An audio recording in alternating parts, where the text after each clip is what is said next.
Stormheilm by Richard Blanco. Prologue. The light came from candles set upon the ground, illuminating three men standing in front of ancient technology entombed beneath the earth in a large cavern filled with small glistening pools. The leader walked toward the machine while holding a lantern in his left hand and a small book in his right. He set the lantern down, skimmed through the pages, and found his bookmark. Each of the three men carried the plans as a part of his duty to aid humanity from a threatening evil. The plan was simple. Enter the realm through the train through time, find the newborn child, and protect him. The leader read the instructions to his men and said, "Once we enter, we will be scattered across the realm in different locations." He looked at the small detailed map that he had drawn inside of his own.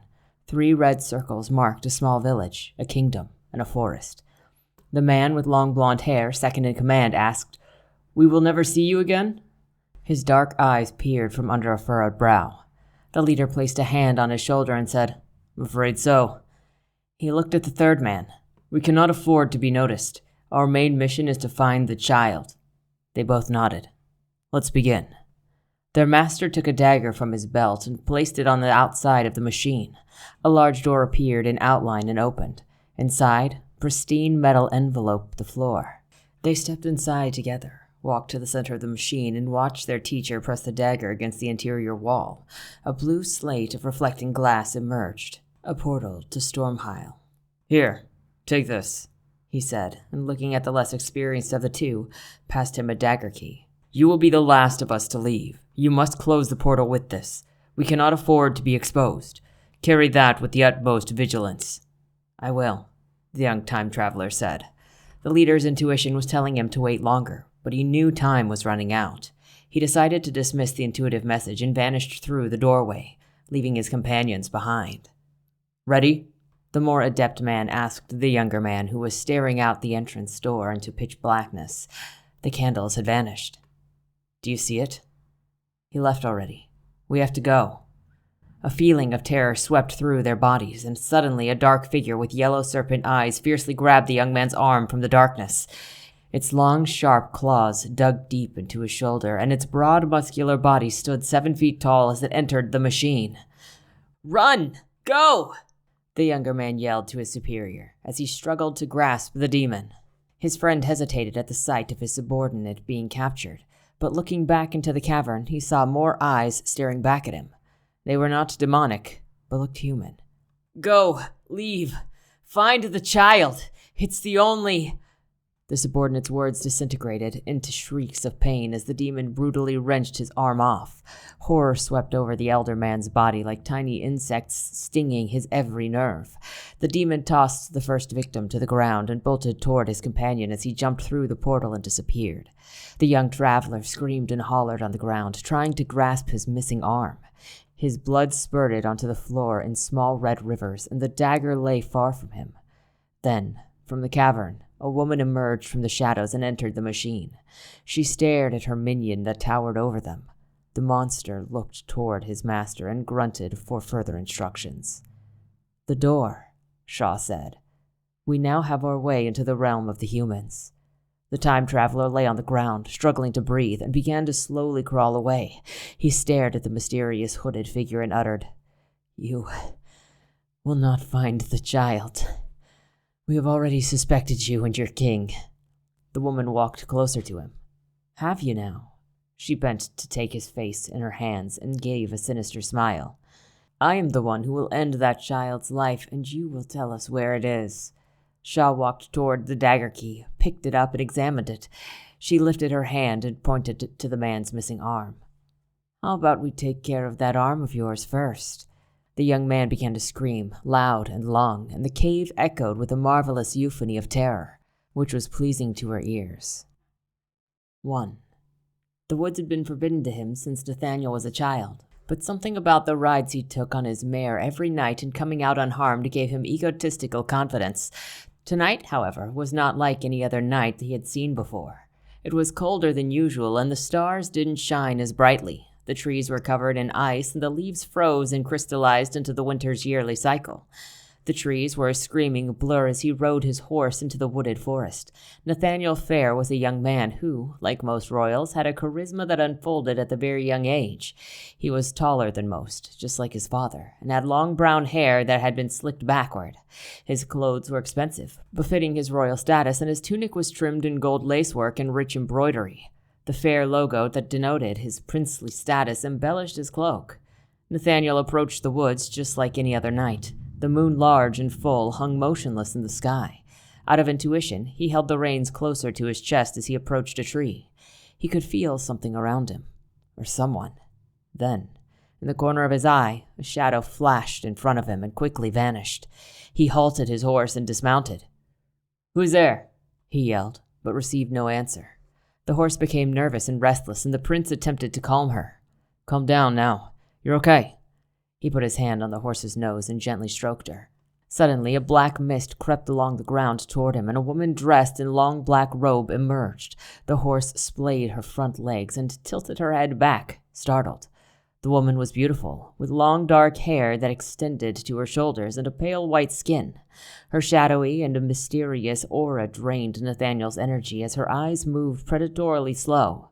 At first, he didn't think that she was dangerous because she appeared young. But then he began to feel a heavy force radiate from her, creating fear for him. "Who are you?" Nathaniel asked, trying to appear brave. Shaw stared at him and said, "We have come with favor and wishes, young prince, for we have come with the power to give you kinship." Nathaniel was confused. He was the next heir to the throne. No one would take his place. The thought lingered in his mind, and then a question struck. How did she know this about him? "I am already in favor. What you speak are lies. I will soon inherit the kingdom. Who are you?" he asked again. She began to smile and chuckle at Nathaniel's naivety. "Truly I say to you, young prince, inherit the throne you will not, for the king does not find you in favor." The prince didn't want to believe what the woman had said, but she had hit upon a kernel of truth buried deep within Nathaniel. He started to have mixed feelings now, and so he asked, "How do you know this?" "My prince, you've been blinded by the light. Allow me to show you the dark." She lifted her hand and began to whisper a language he recognized from his studies. His mind drifted into a deep slumber, and a void of darkness overshadowed his eyes. He saw red stars and red clouds sailing across the night sky. Then, everything else melted away except his emotions. It wasn't what he saw that made him feel lonely. It was what he felt. An image of his childhood suddenly appeared before him, and his younger self held onto him like a child holds onto his father. But then, the father walked away, and the boy was left alone in the darkness.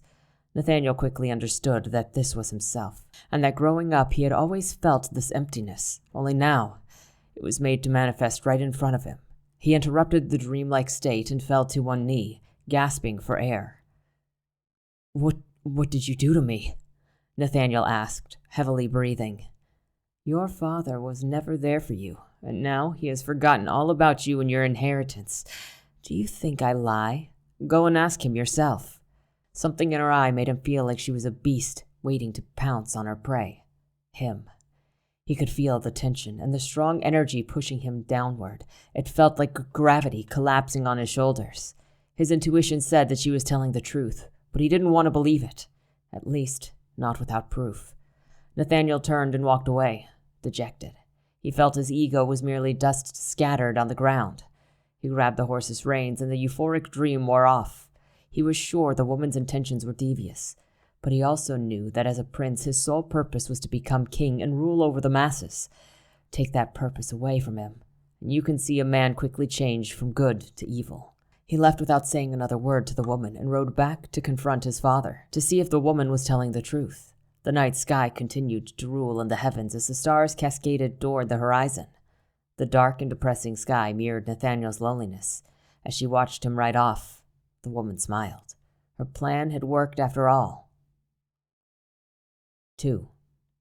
Nathaniel arrived home in the North Kingdom. The castle arose on a rocky crag above the confluence of two molten lava rivers that streamed down the mountain of Quam El. The rivers flowed directly beneath the kingdom and proved harnessable heat, which was used in their bakeries and blacksmith forges. How the kings and the generations before him used the energy was a secret known only to the fair royal family. 2 guards who stood by the gate saw the prince's colors of purple and green displayed on his mare. The 2 quickly stepped aside and signaled the guards atop the wall to let him pass. They saluted him, and the prince gave a slight nod. This was a routine they had enacted many times before. As Nathaniel rode through the streets of North Kingdom and the citizens were beginning to sleep in their homes as the day was ending, he could spot the king's chamber where his family resided. He quickly made his way up to the top and dismantled before the door. Patrolmen noticed him and quickly went back to their posts as he opened the doors of the chambers and walked inside. The unique ancient quarters of the Fair family, where all the kings and queens had lived, were designed to inspire awe as one walked through and saw silk tabards hanging from the ceiling bearing both Concord and Fair coats of arms. The 45-foot-high columns had engravings with pristine gold family names in elder languages. As Nathaniel walked through the very long corridor to his father's chambers, he passed by the soldiers' headquarters run by Felix Concord. He remembered being trained by Felix and the many times Felix had grappled and thrown him around like a child. Well, he was a child then. But now he was older and stronger. He never lost a fight after being taught martial arts and becoming an expert in the fair sciences. In some ways, you can say Felix was the father Nathaniel never had, and that Nathaniel was the son Felix never had. His father, King Daniel Fair, was much too busy with political affairs and never had time to spend with him as a child. As all of this swirled in his head, Nathaniel finally arrived at his father's throne room. His sensation of loneliness disappeared, replaced by self-pity. He had no friends or brothers or sisters. He was never allowed to participate in any other children's activities because he was royalty, and as part of the family, he could interact with only a few people. "Father, is it true?" Nathaniel barged inside of the main chamber where Daniel Fair stood, talking to a guard. Daniel's head lifted in bewilderment when he saw his son. The guard wasn't surprised at this confrontation. The Fairs always had their family drama. "Is what true? Where have you come from?" Daniel looked concerned. Although he had always been a little too hard on his son because he was an heir, the king did worry about Nathaniel's well-being. "Do you not find favor in me?" Nathaniel asked. His bold blue eyes hid smoldering anger. Daniel gave a slight gasp, both surprised by and anxious over his son's intensity. This was not something he had expected, nor did he want to have this conversation with his son. "Aye, it is," Daniel said, accepting the inevitable as he dismissed the guard. "For I see the arrogance and pride in you. I see love only for yourself and not for others." Nathaniel's hands made fists, his eyes widened and his lips pursed slightly as he exhaled. "Father, have I not become the strongest of all men?" "Yes, you have. And have I not the royal blood to become the next heir to your throne?" "Aye, you do. All these things that I have, and still you think I'm not worthy?" "You are correct about some things, Nathaniel. But truly, I say to you, no son of mine will inherit the throne without my consent, and my consent you will not have." Nathaniel was embarrassed, but he had not inherited the tempestuous tendencies and emotional roller coasters for which his family was infamous. Thus, he appeared calm despite the anger simmering inside of him. Although some say he was a quick-witted boy who grew up to cause trouble, he knew that he possessed miraculous abilities and was intellectually superior to anyone in his class. A prodigy, most people would say, but if you truly understood him, you would find a lack of empathy and a profound knowledge that was misunderstood. Nathaniel was ahead of his time, but Daniel knew his son was not ready to rule the kingdom. Nothing his father ever taught Nathaniel, like the morals of humanity or the balance of nature that consists of life and death becoming opposites that coincide with each other, ever crossed his mind. Nathaniel left his father's chamber saying nothing because his purpose had become clear. The woman did in fact tell the truth. Daniel watched his son leave. The situation was strange and traumatic, but the truth was the truth. He was realistic when it came to decisions. He always thought of his people before himself and led by example. Daniel showed remorse and grace when he became king and was a good judge of character, his strongest attribute.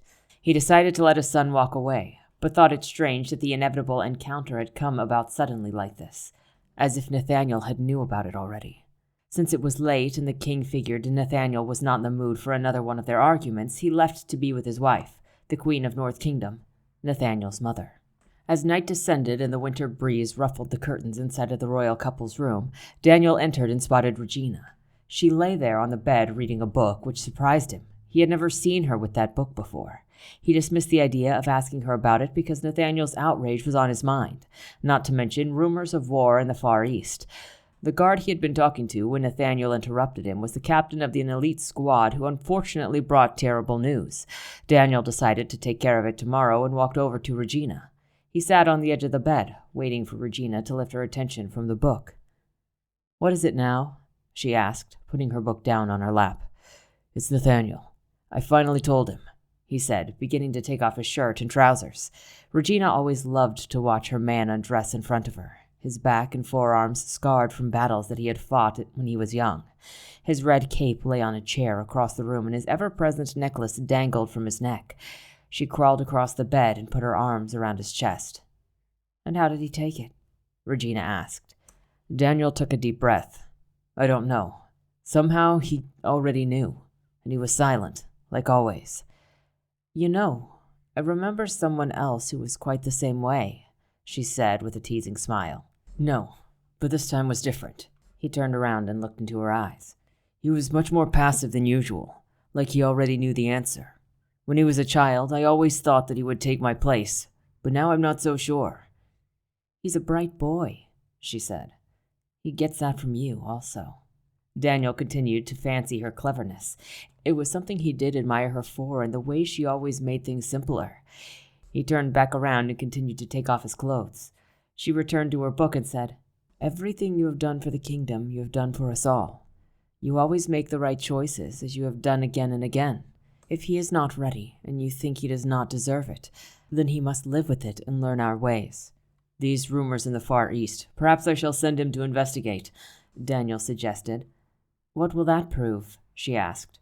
"I don't know," he said. "Probably nothing. But if we can somehow learn what has happened, then maybe this is it. Maybe this will prove to us he is worthy." She placed her book on the bedside table and blew out the candle while pulling up her red silk blanket over her body. "Come to bed," she motioned for him to join her. "The ceremony is tomorrow, and we need our rest." In his speech at the ceremony, the king would declare the 13th year of peace. He had to stop any other rumors of war that caused fear because his kingdom had endured too much in the past. The kingdoms from the east and south were having trouble communicating with him, and he wanted to have a better idea about their conflicts. As he lay beside Regina, Daniel fingered the necklace he still wore and wondered what his father would have done. He slowly fell asleep, and the thoughts of rumors and his son began to drift away. North Kingdom had long been a peaceful kingdom, where people came from all over the world to feel safe and secure. He promised to himself and his father that he would make sure that all of that would still be possible, even after leaving his throne. 3. Thousands of men and women flowed through the streets, all attired in their finest clothing. The Colosseum began to fill as everyone began to eat and dance until Daniel's speech was given on this breezy winter afternoon. On the buildings, the Concord's flag hung side by side to the fair's family emblem to show an agreeable pact. In this era, the two dominant families peacefully resided next to each other, the Fairs and the Concords, who descended from a civilization that was destroyed before their time. It was thanks to Daniel and his father before him that the two families began to help one another. For generations, the Concords were known for creating technology and martial arts, as well as poetry, music, and art. The Fairs, on the other hand, descended from a line of alchemists and scientists. War between the two families always seemed to be inevitable until the law of fair creed was in effect. The families then celebrated every year to honor the creed established. Daniel and his son, as the last two who had direct bloodlines from the fair lineage, possessed sacred books and technology that the Concords didn't have. Atop the Colosseum was a platform designed for the royals to sit and dine together. People cheered, tossing confetti as children waved to Daniel. He smiled and waved back as the royal family was escorted to the private area. The attendees of the Concord family were Felix Concord and Melinda Concord, with the family's beloved boy servant, James Harthrow. On the Fair side of the family sat Nathaniel Fair, Daniel Fair, and Regina Fair. Regina was born a Concord, but a law passed before her time stipulated that family members must marry one another. Felix and Melinda were, in fact, Regina's parents, and the servant of Felix, James Harthrow, was like a brother to Regina since the two grew up together. The family adopted him at an early age, and he had grown into a very bright boy, eager to take Felix's position one day. Daniel excused himself from the table and approached the platform to begin his speech. He raised his hand, and everyone in the Colosseum began to simmer down. "Welcome! Welcome!" he yelled to his citizens. The crowd applauded and cheered his appearance. "Today is a great day for pride and achievement. The 13th year of peace!" The crowd roared with happiness and cheer.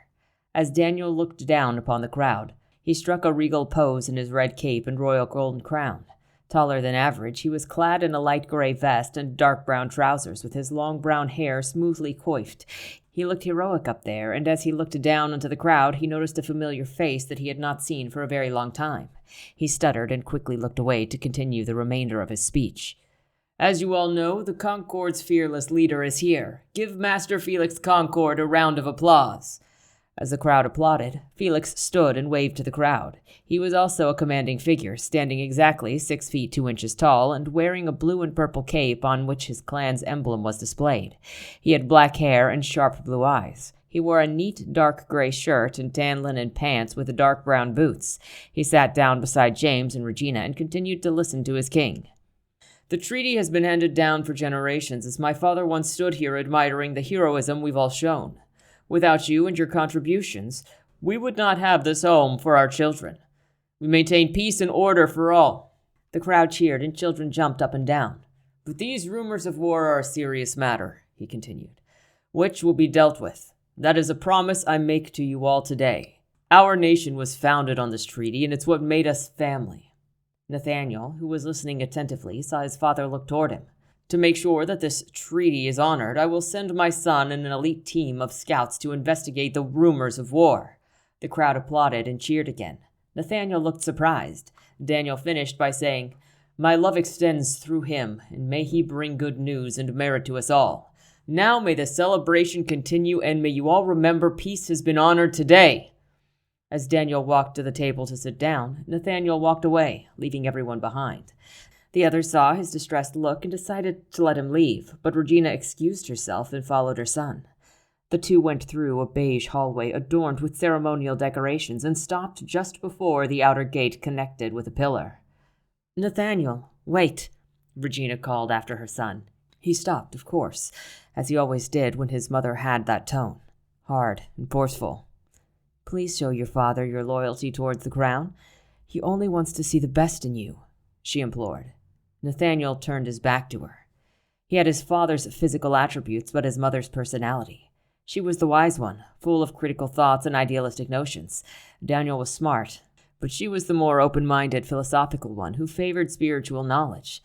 His father was realistic and favored common sense over all else. Nathaniel finally said, "Mother, I'm no handyman. There are other men who would be more than happy to go on this mission." She took a small step backward. Her son should still be trying to prove his worthiness, but his words disheartened her. He continued, "Don't worry, Mother. I will do as he asks of me, but not for him." She stared at her son as he walked away from her. Something was not in his character, she thought. But not for him? What did he mean by this? Troubled, she returned to the dinner table amidst the sounds of music and the clamor of the clan celebration that had resumed. 4. Daniel, Felix, Melinda, and James all sat at the table waiting for the other two to get back. "Everything okay with Nathaniel?" Felix asked Daniel. "Oh yes, he's just thinking over the mission I have sent him on," Daniel said, finishing what was left on his plate. "The rumors are only rumors, my king. It has only been a couple of days since we sent word to their status. I'm sure the East is fine." "Yes, let us hope so. I think this assignment will be good for him. You taught him well." "Yes, sire." Felix gave a slight nod in agreement, and thought Nathaniel was known to be the hothead of the family. Whether it was his ego or charismatic personality that made him reckless, Felix didn't know for sure. Daniel stood and excused himself as he left the dinner table to interact with the people, but he had another matter to attend to instead. "Excuse me, old friend, but I must go and find your daughter." He smiled and walked away. "Yes, of course." Felix turned to Melinda and James. "And you two look like you've had a good enough meal. How about we go for a dance, dear?" Melinda smiled and said, "Yes. Let our daughter deal with their own family's problems. I have a great young man by my side who would like to dance first." She grabbed James's hand. "Come now, boy. Show me your training." James looked slightly annoyed, hoping that she wouldn't see him, but she saw Felix rolling his eyes at him. "Oh, don't you worry, Felix. You're next," she remarked. "Yes, ma'am," he replied, and saw James smirk back at him. Daniel walked down the hall where the stairwell led into the Colosseum and saw kids chasing one another. He also noticed a few dancers slowly swaying from side to side, lost in each other. He knew he saw her from the podium in the Colosseum, but where was she now? He realized he was attracting attention as some guards looked at him with curiosity. He decided to take off his red cloak and hand it to a guard, but left his crown on. The king was never the social type, but on this occasion he interacted with the kids and danced with some of the elderly ladies. He had a peculiar look on his face because he was looking for a special someone. He continued to walk and move along the walls until he saw a robed person walking down the hallway where not many people ventured. He decided to follow the figure and suddenly knew who it was. "Olivia," he called to her. The woman he had known for many years abruptly stopped. He had met Regina the day he turned of age to marry and wear the crown, but Olivia was his best friend in childhood. He approached her as she turned around and uncovered her face. She was beautiful as ever, with her brown hair long and curling over her shoulder. "Hail, King. How is thee?" she said.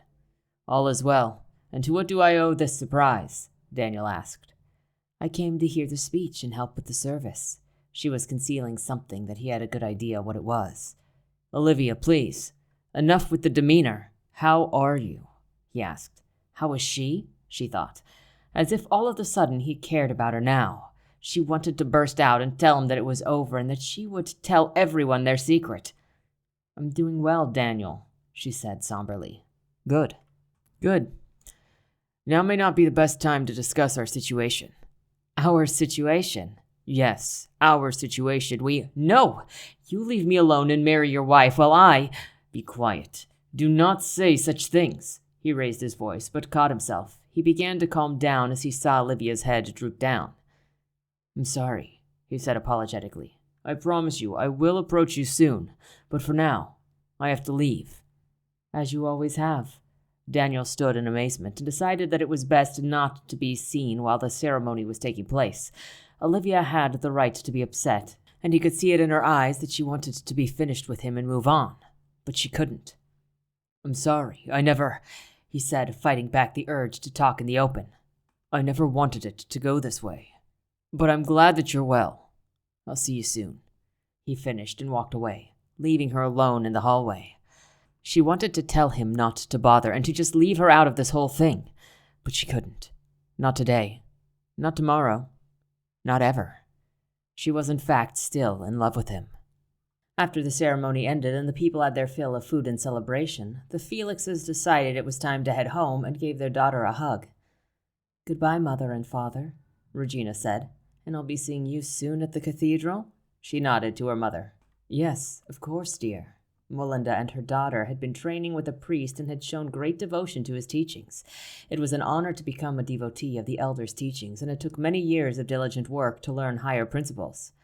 "Okay, goodbye, Father, and take care of these two, James." She gave her father a kiss and James a hug.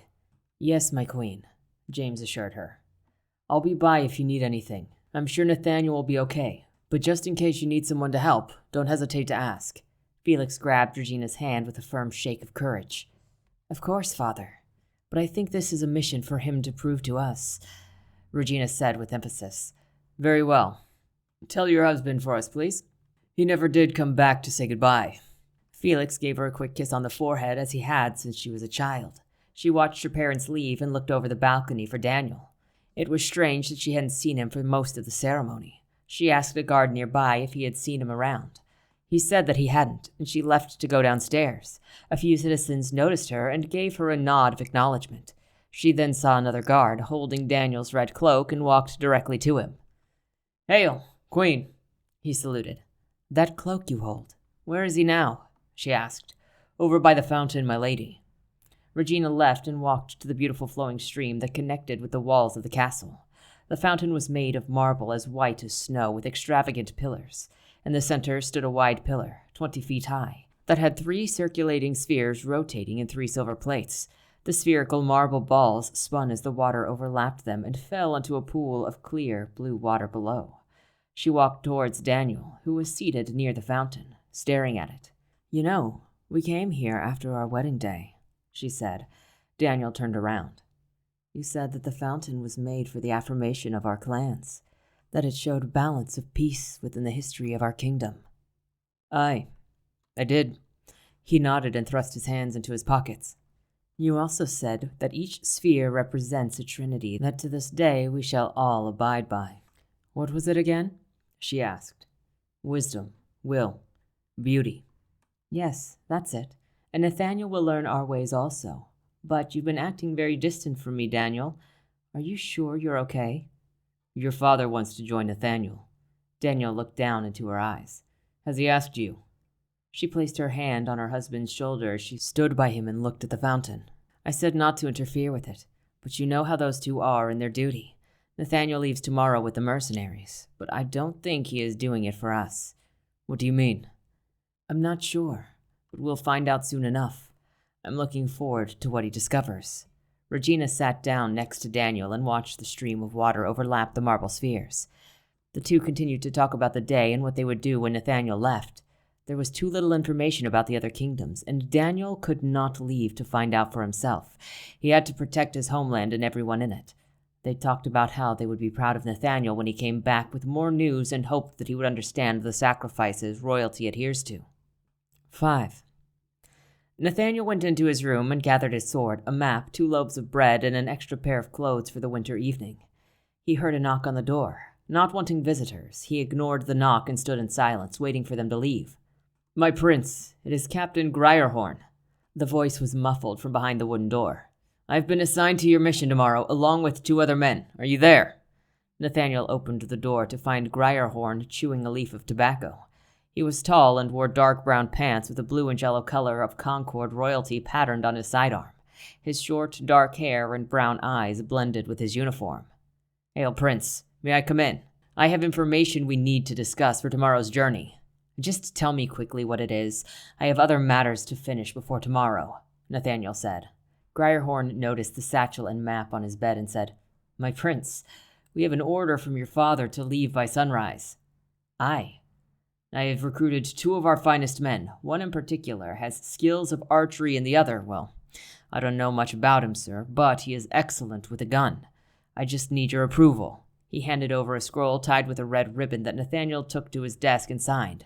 Greyerhorn asked the prince if he were leaving tonight. That is none of your business. Here. Nathaniel passed the scroll back and closed the door. Usually, the prince was not so abrupt, Greyerhorn thought. He must be on a secret mission because nowadays there was always political intrigue. The public just didn't know about it. The only thing that interested Captain Greyerhorn was that the scouts sent by his king a few weeks ago had not returned, and he was curious to know why. The public only knew about the rumors of war and had started to say that nothing good ever came from the forest. The clans and their bloody pact, he thought. It was a waste of his time. Greyerhorn's father had told many stories about the fair and Concord family. He spat a large wad of tobacco on the ground and grunted at the thought of them. He left to see his wife and children, anxious because he wasn't sure if he would ever see them again. Nathaniel put all of his belongings in his bag. He sheathed his sword and hung it to the left side of his waist, and put on his dark green cloak. He carefully looked out his door to see if anyone was coming. The ceremony was over, but he didn't want to bring any attention. He walked outside across a bridge that led to the main wall of North Kingdom. He felt the tingle of pride seeing the wall and towers that stood 100 feet in the air and protected his home. He continued to an open pasture just below the east tower where he kept his strong, healthy mare. He tied his bag and other belongings upon the horse, mounted, then rode outside the gates. 2 guards saluted the prince, as they always did, and saw him disappear into the woods. What do you think he's up to this time? Remarked one guard. Oh, you know, just his daily walk through the woods. Nothing strange about that. The 2 guards shared a light chuckle and began their routine walk around the east entrance. The full moon had risen a little higher in the sky. Nathaniel was never one to celebrate at ceremonies such as the one this evening, but when he found out that his father doubted him, he needed something more to go on. His leaving the ceremony behind was to reflect on his next move. His whole life he had prepared himself for this moment, and now he had to make sure that it happened. He rode to the spot where he met the mysterious woman and decided to dismount and walk a little further to the exact spot where he stood last time. The winter wind came strong now from the west, and he began to think that this was a waste of time, that he was foolish to have come here in hopes of finding some answers. The woods were quiet, and the wind stung his cheeks. The young prince has returned. Have your eyes been opened yet? The woman who wore a black robe emerged from behind a tree, and Nathaniel again felt a raw energy emanating from her. "Tell me who you are and how you know so much," Daniel demanded. "We want to see you succeed," she said calmly as two other women walked up from behind her and stared at him in silence. They too wore black robes. "We are the ones who have come into this world to give you power and to fill that void that you've had for a very long time. Just know that tonight, destiny has offered you another chance to take what is yours. So tell me, what is it that you desire?" "I desire kingship. Give me dominion over the land, and I shall reign forever." Daniel said this and was surprised by his answer, because it was as if he had said it without thinking. "Kingship you shall receive. The throne shall be yours if you give us two things." "What is it you want?" Nathaniel asked. "Your soul is first, and secondly, the killing of your half-brother, the savior of this world." Nathaniel's eyes suddenly widened as his mind exploded with the epiphany. At first, he didn't believe it. But she was right about his father, and now his finger began to twitch and the woman started to smile. "Oh, you didn't know?" she mouthed mischievously. "Looks like your father has secrets of his own that you are not aware of. You are not the only inheritor. The blood of royalty has been tainted." Nathaniel couldn't fully understand this, and his mind began to unfold different scenarios that had not happened yet. "In time, you will accept the inevitable," the woman began. "But you will learn to take matters into your own hands. Now, what will it be, young prince?" "Treachery!" An intense flare of rage tore at his inner being. He felt as if his whole life were collapsing in front of him. The feeling of being alone returned, and all of the times that he was secluded from everyone else. He felt that he had no purpose, until he saw that whoever this child was the product of broken fair law, and was something that he could use against his father. "I will bring justice upon my father for his choices and destroy his offspring. Give me what I desire, and I will stop this hypocrisy." The two women whom Nathaniel saw earlier suddenly appeared right behind him. The long, dark-haired one smirked at him. "Oh, he is handsome," she teased, standing next to the other woman, who had bright green eyes and dark brown hair. "Quiet, you," she barked at the dark-haired one and asked, "Is it time yet?" Their leader, Shaw, ordered them to get into the triangle position around Nathaniel. Then they began to speak a language that he had heard before. It was a phrase that he had heard many years ago as a child when he learned about mantras. Some were used for good and some used as gateways. Mantra use was outlawed years ago when the pact between the clans banned all use of magic, or in this very case, a ritual. The moon shone incredibly now, and the trees swayed slightly from side to side. Nathaniel's horse began to whine and stamp backward. Then the three women started to chant in unison, spreading their hands to the sky. As they began to slowly levitate, Nathaniel began to feel lighter, and his feet rose from the ground. The women held their hands out in front of them, and the clouds above them formed into a storm. Nathaniel's mare ran away. Thunder and lightning roared in the sky as Nathaniel felt a sensation rise from the base of his spine and move upward. The women raised their left hands and pointed them at Nathaniel. A red, swirling, ember-like energy shot out of their hands and into his chest. The ether pulsed in his blood, and his body became tense and strong. The energy swirled around him like a vortex and exploded in all directions with a gust of energy. A strong blue light escaped from his mouth and left his body as Shaw absorbed it into the dagger key that began to vibrate and hum in his hand. Nathaniel felt the same dreamlike sleepiness again, and his body descended to the ground. He saw the women floating in the air and remembered the stories that he had heard as a child about witches and demons. The power in his body began to merge with his soul, and through his arms, legs, and chest he felt the rise of something dark and heavy. As he lay on the ground, his consciousness faded into darkness and his vision dimmed. He then smelled a terrible odor in the air, as if something lay dead beside him. He couldn't see what it was exactly. It, however, seemed extremely large and tall as it stood in the woods staring at him.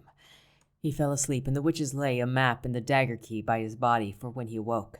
The ritual was over, the night was dreary, and the witches disappeared into the moonlit night. A couple hours later, Nathaniel awoke suddenly at the sight of his horse standing not far from him. His body was drained, his eyesight felt foggy. He felt that he had awoken from a terrible dream, and his head throbbed as if it had been cracked in half. He tried to stand, but his stomach and arms resisted. Beside him was a dagger. It looked both futuristic and ancient at the same time. Green and purple wrappings with black gems were etched on the dagger's side. The blade curved in a moon-like crescent, and the edges looked sharp. He thought it looked similar to the technology his father once showed him. There was also a map that marked a town not far from North Kingdom. As he put the map inside of his bag and hooked the dagger key to his waist, he stood up and saw the stars. They were brilliant, and it was quiet and cold. The women were nowhere to be found, so he decided to leave. He approached his mare and looked into her black marble eyes. A dark purple and a smoky substance swirled around her irises. Nathaniel knew there was only one person whom he could trust. He left the woods to find his grandfather, Felix Concord. 6. James Harthrow whispered to Felix as he slept in his bed.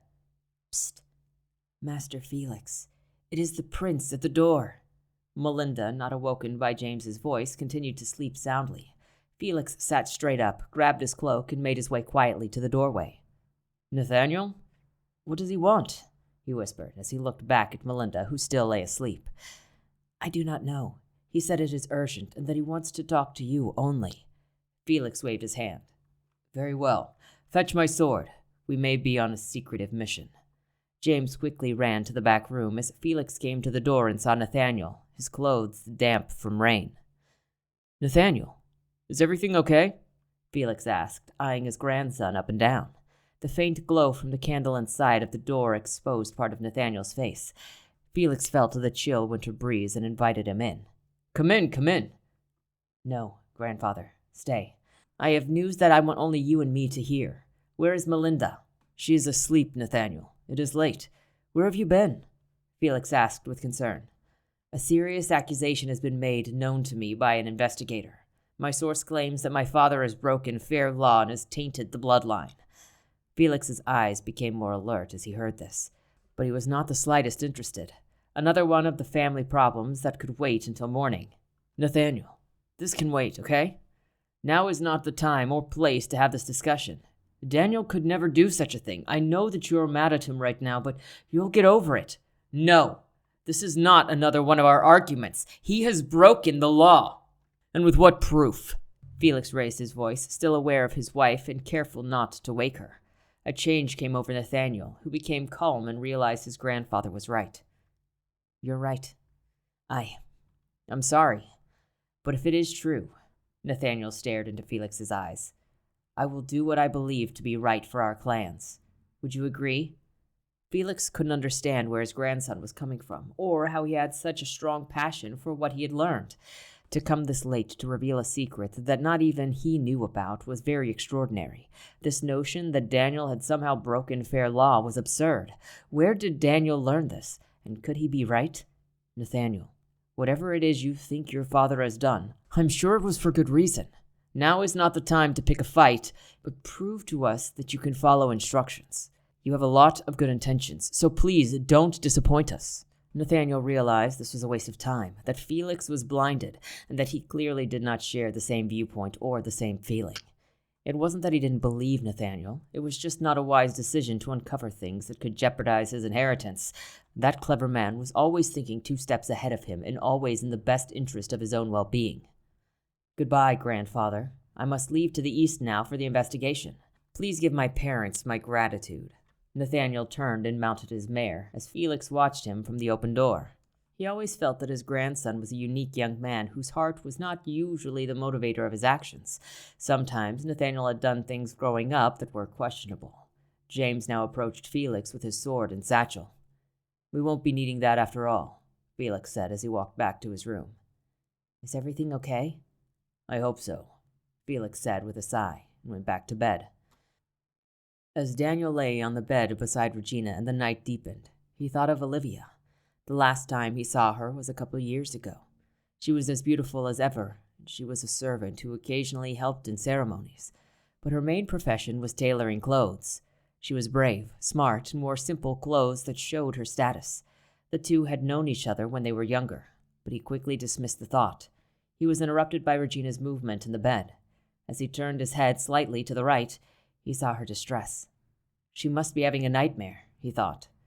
The sleepless night passed, and Daniel lay awake with his thoughts. He shifted in bed and saw through the window leading to the balcony a reflection of the descending moon on her face. She now had a serene look of total bliss, and her nightmare seemed to have disappeared. He cared deeply for her and didn't want to hurt her. However, that thought began to fade away, and he thought about Olivia again. He had gotten himself into a predicament that he couldn't see his way out of. He decided to see Olivia soon and talk more about what they would do with their son.